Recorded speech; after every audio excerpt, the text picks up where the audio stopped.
अस्सलाम वालेकुम जी, कैसे हैं आप लोग? सब ठीक ठाक हैं।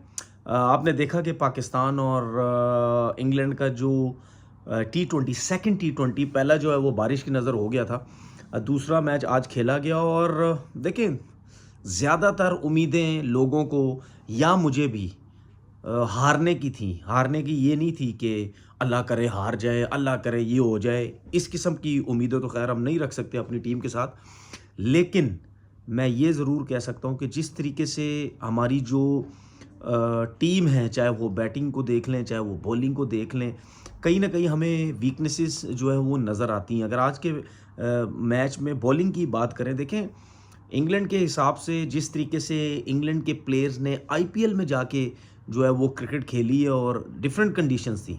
लेकिन आईपीएल में जिस तरह क्रिकेट खेली, जिस तरह बैटिंग की, तकरीबन जितने प्लेयर्स भी आज खेल रहे थे, ज़्यादातर प्लेयर जो है वो आईपीएल में जो है वो खेल रहे थे और आपको पता है वो छोड़ के भी आए क्योंकि उनको पता था कि इंग्लैंड की सीरीज़ स्टार्ट होने वाली है। उस हिसाब से हमें लगता है कि 183 पे हमारे बॉलर्स ने उनको रोका। लेकिन लेकिन उस 183 में 80 समथिंग जो रन्स थे वो जॉस बटलर के थे। उसके अलावा विल जैक्स ने थोड़ी बहुत जो उन्होंने बैटिंग की, उसके अलावा कोई ऐसा प्लेयर नहीं था कि जो वो कुछ कर सके। लेकिन आप ये देखें, मुझे एक चीज़ ये समझ नहीं आई कि आप देखें 90 समथिंग रन्स पे उनका एक आउट था। अगर आप नए बॉल्स पे विकेट नहीं लेंगे, टी20 क्रिकेट में भी आपको मुश्किल हो सकती है और हमारे बॉलर्स ने, चाहे शाहीन हो, चाहे आमिर हो, बिल्कुल उन्होंने मुश्किल में नहीं डाला। पहला एक आध ओवर में बॉल थोड़ा-सा स्विंग हुआ, लेकिन उसके बाद देखें तीसरे ओवर से उन्होंने जो है वो तेज़ खेलना शुरू कर दी है। जब तक आप क्रूशियल टाइम पे विकेट्स नहीं लेंगे, तो रन्स बनेंगे, बैट्समैन सेट हो जाएगा लाइक जोस बटलर। तो जिसकी वजह से हुए, और एक और वजह भी ये थी, बहुत बड़ा चैंपियन बॉलर जिसकी वजह से उसामा मीर को बर्बाद किया गया, उसामा मीर की क्रिकेट बर्बाद की, उसामा मीर का वर्ल्ड कप में नाम आना चाहिए था।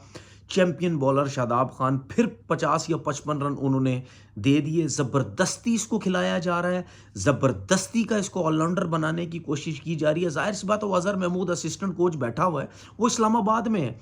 वो जब तक है वो पूरी सपोर्ट करेगा शादाब को, वो पूरी सपोर्ट करेगा जो है वो आज़म खान को।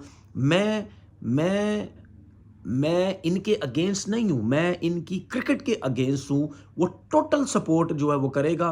जिस दिन इनका दिन होगा ये कुछ ना कुछ कर जाएँगे, वरना ये बोझ है पाकिस्तान टीम के ऊपर, ठीक है? शादाब साहब ने फिर 55 रन दे दिए, जिसकी वजह से 183 हुए। उसके बाद आमिर साहब ने कोई आउट नहीं किया। मैं ये नहीं कहता कि जी आउट करना ही चाहिए, मैं भी क्रिकेट खेला हूँ भाई, नहीं होते कभी-कभी आउट। लेकिन मुझे ये समझ नहीं आती कि हमारे बॉलर्स, स्पेशली मैं अगर आमिर की बात करूं, यार इतनी ज़्यादा स्लो वन करने की ज़रूरत क्या है, मुझे समझ नहीं आती। कितनी मार लग गई थी आमिर की कि वो पहले ओवर से ही स्लो वन किए जा रहा है। भाई स्लो वन, आपको भी पता है कि जो फ्लैट पिचेस होती हैं, जहाँ पे बॉल स्विंग सीम नहीं हो रहा होता, वहाँ पे आप स्लो वन की चांसेस ज़्यादा लेते हो कि यार बहुत ज़्यादा फ्लैट है, तेज़ करेंगे तो मार लगेगी। यार इंग्लिश कंडीशंस में तो आप तेज करने की कोशिश करते हैं, आप विकेट पे हिट करते हैं बॉल। उसकी वजह, एक तो वेदर की वजह से बॉल स्विंग होता है, दूसरा पिच पे लगने के बाद गेंद कटता है, खुद ही कटता है। क्योंकि पाकिस्तान या एशियन पिचेस नहीं, ये बिल्कुल फ्लैट होती हैं, कोई घास नहीं, कोई क्रैक्स नहीं, कोई इतने ऐसा कुछ नहीं होता। इंग्लैंड ऐसी कंडीशन में जरा जरा से घास होते हैं, तो उनके ऊपर जब बॉल लगता है तो कटता है, ठीक है? तो उसकी वजह से आपको फ़ायदा होता है। आमिर साहब दूर से भाग के आ रहा है, स्लो वन किए जा रहा है, स्लो वन। मुझे ऐसे लग रहा है कि हमारे बॉलर्स जिस तरह बॉलिंग कर रहे थे, मुझे ऐसा लग रहा है कि आमिर स्पेशली कि बच रहा है कि बस किसी तरीके से मेरी इकोनॉमी अच्छी हो जाए, बस टी20 में मेरी इकोनॉमी अच्छी हो जाए और मैं ज़रा खुश रहूँ कि जी बस देखें जी मेरा कमबैक हुआ है, इस तरह इकोनॉमी अच्छी हो गई है। तो शाहीन ने बहुत अच्छी बॉलिंग की, 3 आउट किए। हारिस रऊफ ने भी की, लेकिन खैर इतने टाइम बाद आए, इंजरी बाद आए, देखते हैं वो कैसी वो करते हैं। अमाद ने जो है वो अच्छी बॉलिंग की है। तो उसके बाद 183 जब चेस करने हैं तो जब शुरू में ही 2 आउट हो जाएंगे तो आपकी टीम के ऊपर प्रेशर तो आना ही आना है। ज़ाहिर सी बात है, आपकी टीम में 2 प्लेयर ऐसे हैं जो जब रन्स करते हैं तो आपकी टीम कुछ ना कुछ करती है। बाबर भी 32 रन की किए, रिजवान ने कुछ नहीं किया, पहले ओवर में आउट हो गए। उसके बाद साइम अयूब आउट हो गए। साइम अयूब के ऊपर प्रेशर पे प्रेशर, प्रेशर पे प्रेशर आता जा रहा है। मैंने आपसे पहले बोला है कि इंग्लैंड के खिलाफ अगर साइम ने कुछ नहीं किया, वो ज़रूर उसको वर्ल्ड कप में प्रॉब्लम जो है वो हो जाएगी। 2 मैचेस हैं उसके लिए, उसको रन्स करना बहुत ज़्यादा ज़रूरी है। बाकी सिलेक्शन कमेटी के ऊपर है कि उसको वेस्ट इंडीज़ की या यूएसए की कंडीशन में भी चांसेस देना चाहते हैं या नहीं देना चाहते।